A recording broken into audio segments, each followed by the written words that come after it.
اعوذ باللہ من الشیطان الرجیم بسم اللہ الرحمن الرحیم لئن شکرتم لأزیدنکم ولئن کفرتم ان عذابی لشدید۔ اللہ رب العزت نے قرآن مجید کے اندر حکم دیا کہ اگر انسان اللہ رب العزت کا شکر ادا کرے گا تو اللہ رب العزت انسان کو اور بھی زیادہ نواز دیں گے، لیکن اس کی شرط یہ ہے کہ انسان کو اپنے رب کی ہر نعمت کا شکریہ ادا کرنا پڑے گا۔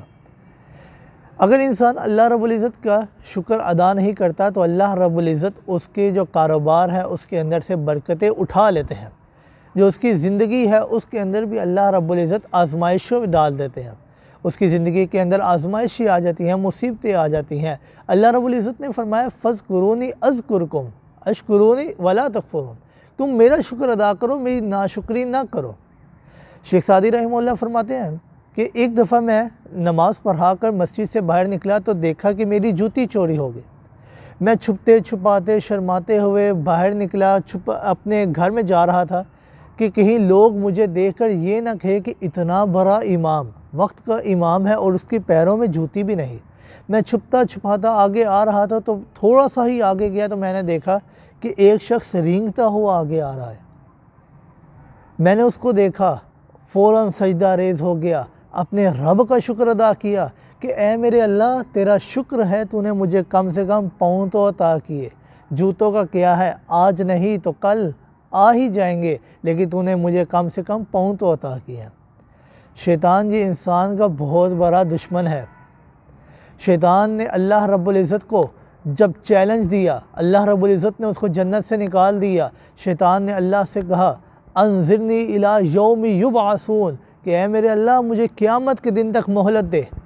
اس نے چیلنج کیا دیا، وہ کہتا ہے لَأَقْعُدَنَّ لَهُمْ صِرَاطَكَ الْمُسْتَقِيمَ ثُمَّ لَآتِيَنَّهُمْ مِنْ بَيْنِ أَيْدِيهِمْ وَمِنْ خَلْفِهِمْ وَعَنْ أَيْمَانِهِمْ وَعَنْ شَمَائِلِهِمْ، کہ اے میرے اللہ اگر تو نے مجھے قیامت کے دن تک مہلت دے دی اور طاقتیں دے دی تو اے میرے اللہ میں تیرے جو عبادت گزار بندے ہیں ان عبادت گزار بندوں کے سامنے سے حملہ کروں گا، پیچھے سے حملہ کروں گا، دائیں جانب سے حملہ کروں گا، بائیں جانب سے حملہ کروں گا، ہر طرف سے ان کے اوپر حملہ کروں گا۔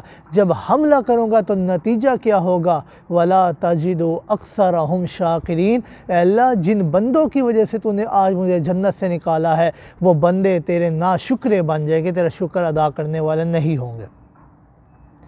لہذا ہمیں چاہیے کہ ہم ہر حال میں اپنے رب کا شکر ادا کریں۔ اللہ نے تو ہمیں بے پناہ نعمتوں سے نوازا ہے۔ کسی بھی نعمت کو دیکھ لیں، انسان اللہ کی کسی نعمت کو نہیں اس کا بدلہ عطا کر سکتا۔ اللہ رب العزت نے خود فرمایا وَإِن تَعُدُّوا نِعْمَةَ اللَّهِ لَا تُحْصُوهَا، اگر تم اللہ کی نعمتوں کو شمار کرنا چاہو، گننا چاہو، ہم گن بھی نہیں سکتے۔ جب گن نہیں سکتے تو شکر کہاں سے ادا کریں گے؟ لہٰذا ہر انسان کو چاہیے کہ ہر وقت اپنے رب کا شکر ادا کرے، کیونکہ اگر جب انسان کسی دوسرے بندے کو دیکھتا ہے تو انسان اپنے منہ پر ہی تھپڑ مارتا ہے، اپنی زندگی کو ہی مشکل بنا لیتا ہے۔ آپ صلی اللہ علیہ وآلہ وسلم نے فرمایا کہ اگر انسان تو نے دیکھنا ہے تو دین کے لحاظ سے اپنے سے اوپر کو دیکھو، اگر تو نے دنیاوی لحاظ سے دیکھنا ہے تو اپنے سے نیچے کو دیکھو، کیونکہ اگر تم دین کے لحاظ سے اپنے سے اوپر کو دیکھو گے تو تمہیں یہ شوق ہوگا کہ اگر وہ تہجد بھی پڑھتا ہے، وہ 5 نمازیں ادا کرتا ہے تو تمہیں یہ شوق ہوگا کہ میں نوافل بھی ادا کروں۔ وہ روزے رکھتا ہے فرضی، تمہیں شوق ہوگا کہ میں نفلی روزے بھی رکھوں۔ اگر تم دنیاوی لحاظ سے اپنے سے اوپر کو دیکھو گے تو اپنی زندگی کو مشکل بنا لو گے۔ لہٰذا دین کے لحاظ سے جب بھی دیکھنا ہے تو اپنے سے اوپر کو دیکھنا ہے، دنیا کے لحاظ سے جب بھی دیکھنا ہے تو اپنے سے نیچے کو دیکھنا ہے۔